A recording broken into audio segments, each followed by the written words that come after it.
So this is the second to last sermon in the flood prevention sermon series. As I mentioned last week, I've added another one. This was originally going to be the last one, and there was this fifth sermon concept that was kind of floating around. I wasn't sure what to do with it, or if it fit. I kind of was like, I'll just leave it out. And then in planning for Easter, we got kind of excited about a 5-week program that we're going to be running. And so it was like, I think I can add that sermon back in. That way our timing will work out better. So there's another sermon next week. And it does fit. I just had originally not planned to go there because there's always so much more to do. There's always other different directions that you can go. So rest assured, next week is not going to be out of the blue. It's not forced. It was part of the original plan, got cut, now has been re-added. So anyway, also, our Easter series will be coming up. That will be starting in the second week of March. There's all kinds of really cool and interesting things that are going to be happening during the Easter series. I don't want to give a lot of details. I want to keep some suspense there, but you'll definitely want to be keeping your eyes open for interesting sights, your ears open for new sounds and beautiful music, maybe even your nose open for some interesting smells, possibly. But we'll have more on that next week. We're really excited about Easter. We've got a planning team that's been working over the last couple weeks to start putting some ideas together. We're extremely excited about this Easter series, and leading into the Easter actual day, we think we're going to be able to build all kinds of momentum and have that be just a really meaningful holiday celebration this year. We're really excited about that, so hopefully that you are too.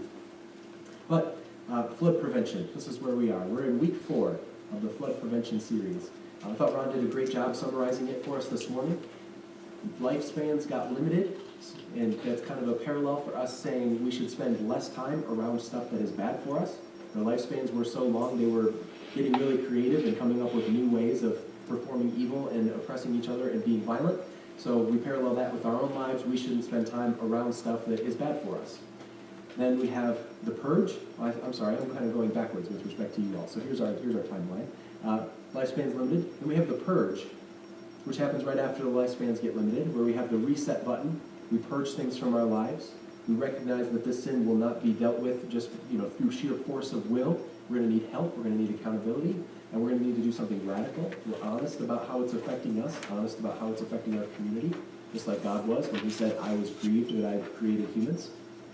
And then after the purge, we went into, last week, we immediately want to set up new boundaries. God created a covenant with Noah and with all creation, that is, and said, I will never again destroy creation with a flood. Instead, this is how things are going to be. I'm going to demand an account for all lifeblood. This problem of violence that we had pre-purge is not going to be a problem anymore because now there are consequences, concrete consequences. And then we're going to move in today.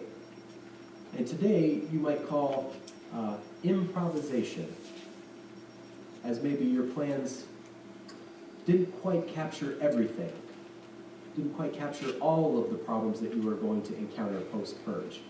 So you have to add new ones and improvise old ones. So we'll leave that there for a moment. Turn with me to Genesis 11.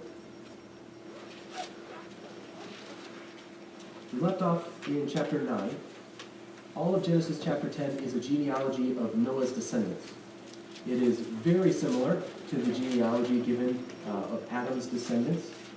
I don't think that we should miss that parallel. That's really close, Adam's genealogy in kind of end of 4 and 5.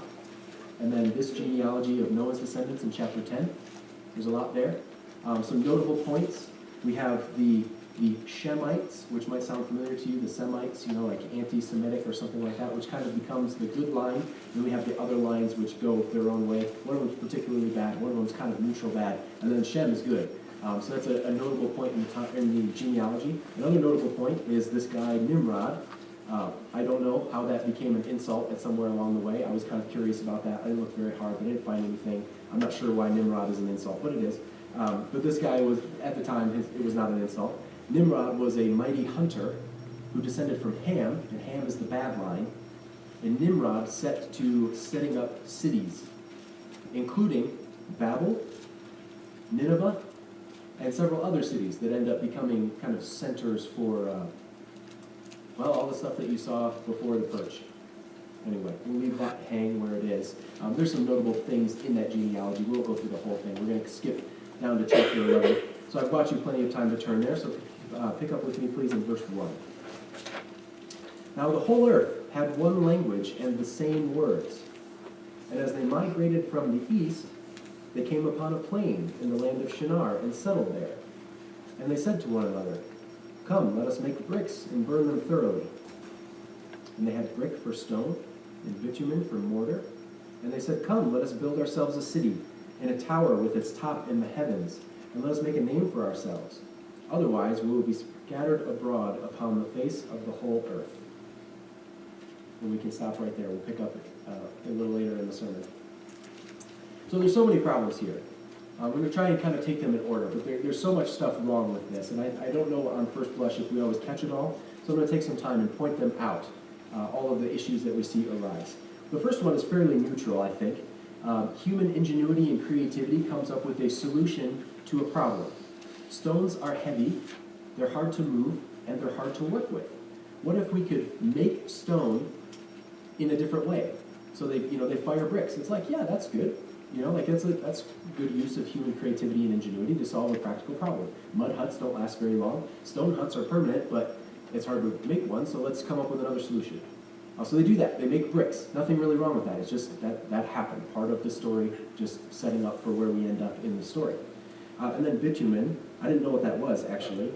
It's an oil-based, almost like tar kind of thing that's used for mortar. And it would also be effective at waterproofing, which is probably the most significant reason why it gets included in the story. If you build a brick building and then you use this mortar glue stuff to hold all the bricks together, that's this oil-based stuff, then you end up with a brick building that at the end of construction is waterproof. You can see why that would have good application for houses and stuff like that. Like waterproofing would be helpful. It's not purely desert in Israel. We're talking about sometimes we talk about the wilderness, and I think that conjures to mind like the guy with his shirt wrapped around his head, like wandering across the desert. It's not like that. It's they've got trees and stuff. There's rivers and there's rain. So waterproofing would be significant. That would be helpful. So human ingenuity comes up with a way to solve a really practical problem. Shelter is an issue. Now we've created a reliable way to make shelter. That's good. Come, let us build ourselves a city. That becomes a logical extension of this new invention that we call brick and mortar. These structures are permanent. We also can produce a lot of bricks in this place, and bricks have a similar problem to stone. They're hard to move, so we don't want to produce bricks here and take them over there or whatever. And we've produced these structures that are somewhat permanent, at least with respect to our lifetime. They're very permanent. Brick buildings last a long time. So let's all build houses here together. Let's build ourselves a city. Natural consequence of having an available building material that is reliable. Let's all clump together and form a seat of power. Let's build a city.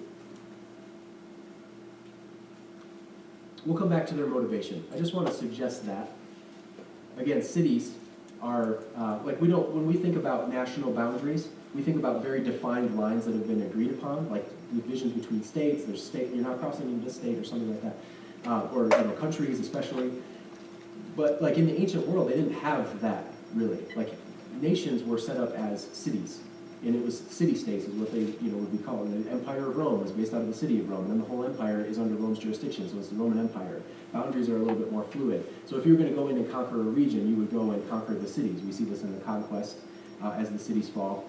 So when you see the word city, it carries a little bit different weight for them than it would for us. Like creating a city is to create a government, is to create a seat of power. All these people are going to get together in one place, and they're going to defend themselves against outsiders.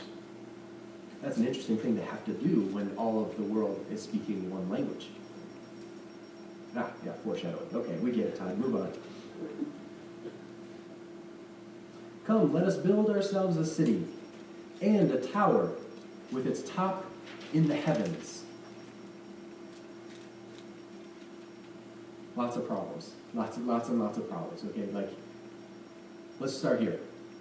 When Adam and Eve got kicked out of the garden, there became an important principle became woven into the fabric of creation. God made a change. You remember this from Sermon 1. Now, God places a cherubim with a flaming sword at the entrance of the garden. to create some separation between human and divine. Humans have squandered the divine presence and have said, we would prefer to eat something that tastes good that's off limits than be in your presence. So God says, that's how it will be then. Places barriers between human and divine.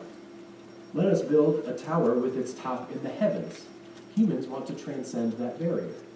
They know that the heavens are where God lives. Let's get up there. Let's get back, let's get closer to the divine. Let's get up there.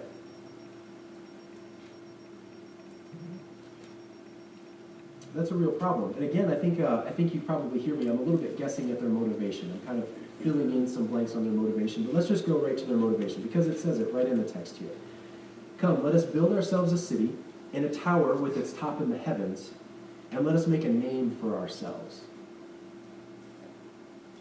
So a tower with its top in the heavens, maybe you could create an argument that says, well, all they're trying to do is make it really easily identifiable from a distance. If you're off in the distance, you want to know where the city is, you can look over there, oh yeah, there's the city, we keep going this way, it's an orientation marker. You could come up with a relatively harmless reason why they might want to build a tower that reaches into the heavens. Until they come out and say the reason, and it's not real noble, so that we can make a name for ourselves.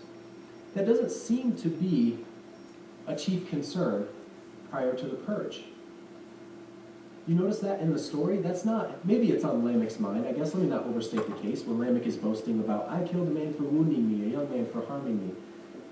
Maybe there's something to the name element there, but it seems like this let's make a name for ourselves is almost a new craving. It's almost a new desire. Or perhaps maybe it was really natural and really easy because you were around for 800 years, your name would spread somewhat naturally. But now they are very intentionally and very explicitly trying to make a name for themselves. Why would they do that? Let me suggest, now they only have 120 years. They have much less time to indulge a harmful craving. The only way that you make a name for yourself is establishing yourself as better than others. You ever notice that? The only way people become famous is when they are recognized as being better than others at something, even for good reasons. I think we frequently refer to Mother Teresa as kind of a paragon of virtue, and rightly so. She gave up a lot. She did a lot. Better than I did. Right? So her name has more recognition because she is better at it than me. And so if I'm going to build a name for myself or create a name for myself, it is expressly, I want to be better than others. If that city over there is building a tower into the heavens, ours should be even higher. That way we can make a name for ourselves. Making a name for yourself, in a way, stick with me, is a form of violence.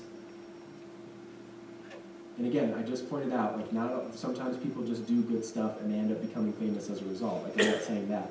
But in this instance, as we have this people with a history of violence, God is trying to deal with their violence by setting all of these restrictions in the way. You're going to have shorter lifespans so that you get less good at fighting, so that you develop smaller armies.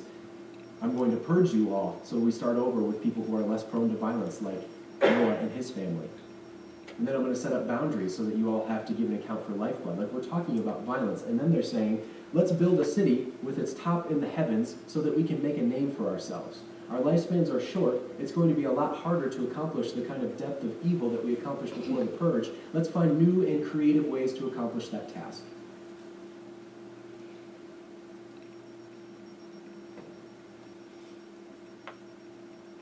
What is at stake for them? Come, let us build ourselves a city and a tower with its top in the heavens. Let us make a name for ourselves. Otherwise, we shall be scattered abroad upon the face of the whole earth. Hopefully you were paying enough attention last week to know why that might be a problem. Genesis 9:1. God blessed Noah and his sons and said, be fruitful and multiply and fill the earth. Their objective, now, again, I'm sorry, I spent a lot of time speculating about what their motives might have been, but I think their motives are easily revealed when you put this all together. Their objective was to prevent themselves from doing the thing that God wanted them to do. Their objective was to clump together so that they didn't have to spread out. Spreading out, filling the earth, these are conditions, these are the boundaries that God placed to try and prevent them from, descending into the same depths of violence that led to the purge in the beginning. This is what we've been talking about all along. We set up these boundaries because we know where we're weak. We set up these boundaries because we know that we have struggles in these ways. God sets up a boundary. When you all clump together, you get really good at killing each other. There's too much anonymity, people just start dying. That's bad. Spread out. Fill the earth. Go be caretakers of creation like I created you to be. Remember that from last week? Like that was the whole thing. God has not given up on human vocation. Our vocation is to be caretakers of creation. That's where we're created. Tend to the garden. That's the instruction. Post-purge, go tend the earth. This is our instruction. And they're like, no, we don't want that. We want instead to make a name for ourselves. Otherwise, we're going to get spread out and do what God wants. But we can't have that. We've got to build a city. We've got to build its top into the heavens so that we can go up there and, offend God or whatever, give him the middle finger. That's essentially what this is. Let's build a tower with its top in the heavens to prove that we don't need God. Don't miss that. I'm sorry to be crass, but that's what they're doing. They're giving God the middle finger. So that they don't get spread out. So that they don't execute the plan.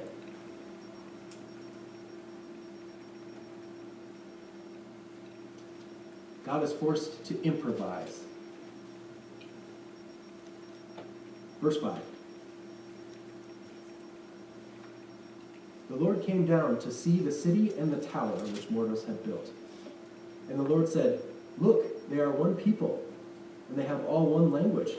And this is only the beginning of what they will do. Nothing that they propose to do will now be impossible for them.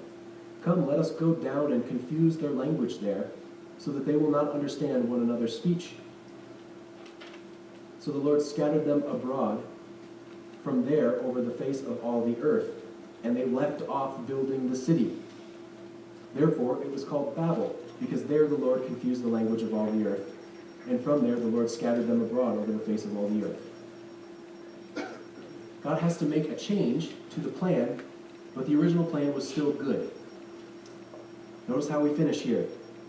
God scatters them abroad across the face of all the earth. And that was still the objective. We can still salvage this plan. All we need to do is accurately assess the problem. The problem is that they are too good at working together to offend me and to kill each other. So let's create a barrier. Let's create a helpful guideline, a helpful restriction, so that they're not quite as cooperative at doing evil.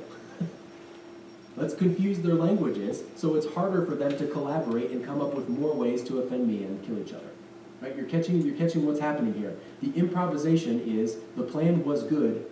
They thought through the plan ahead of time. Here is a hiccup. Let me keep pushing on the plan and make adjustments as they are necessary. I'm being kind of heavy-handed with what the application of the sermon is here. This is the motion that God takes. So how did God do that?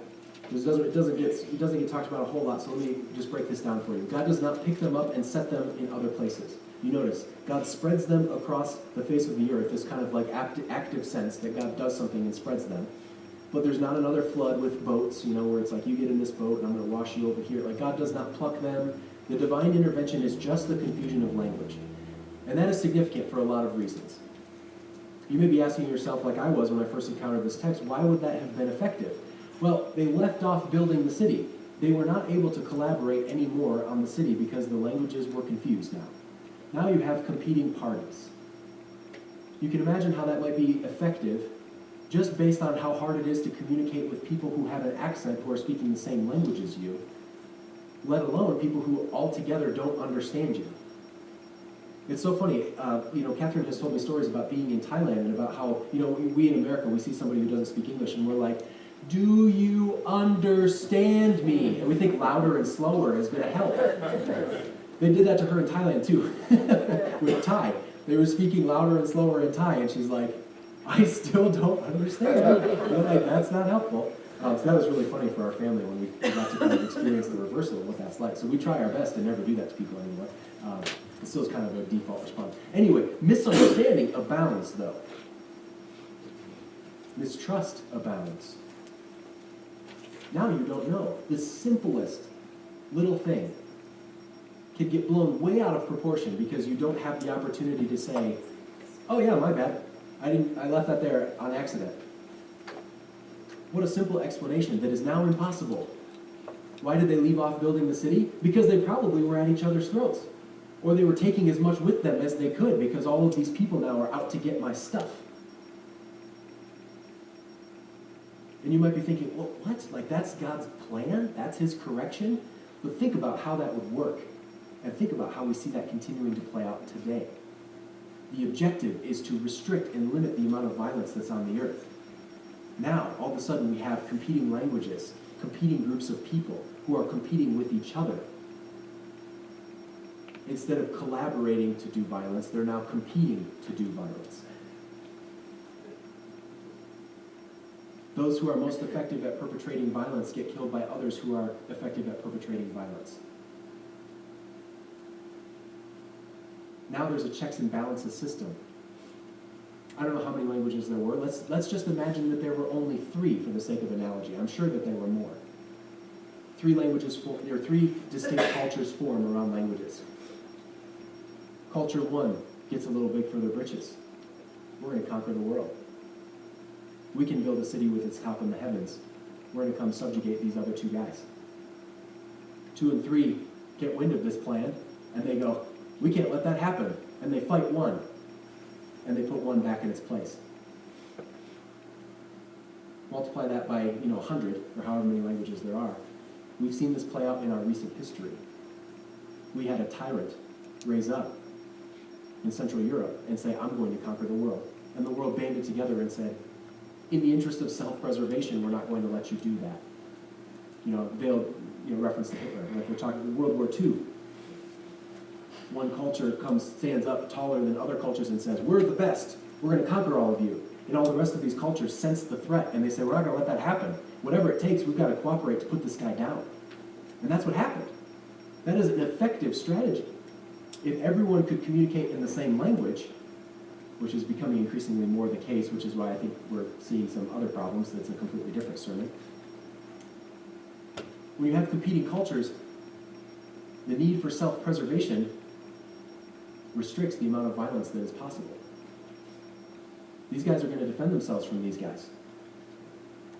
You don't instead have this unified group where there's a few people at the top who are making decisions and just crushing everyone below, like you did before.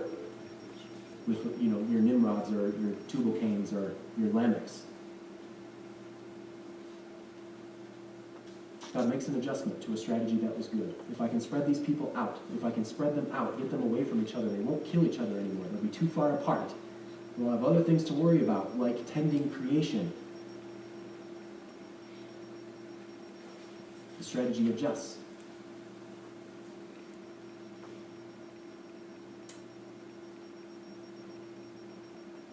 The 120-year lifespan caused the problem while solving problems. I don't want us to miss that. Sometimes we're going to institute plans, our post-purge plans, that are going to cause us little problems. And we're going to have to improvise and be creative about how to solve those problems. That doesn't mean the original plan was bad. It just means it requires more work on the tail end to see how that plays out.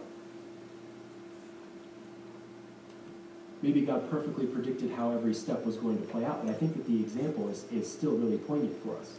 God sets up limited lifespans, and then these people improvise. Now that we have shorter lifespans, we're going to come up with a different way, a different method of being violent. And so God addresses that method and comes up with another solution, right? Like God is tenacious and doesn't give up. God is interested in crushing this earth-shattering sin, the sin that led to the purge in the beginning. God is committed to keeping that at bay. And so God takes them where they are, addresses their unique situation, and says, this is a new plan, in addition to the old one. Now there are checks and balances in place. There's a lot more that I would want to say if this were the last sermon, and this sermon's shape changed dramatically, knowing that I'll have a conclusion next week. So let me take this back to my example, my somewhat harmless example that maybe some of you can appreciate. When I was trying to purge foul language from my vocabulary as a young person. my plan was to use replacement words. I was going to purge all my CDs, I'm going to limit the amount of time I spent around people who were swearing. Like, I had a good plan.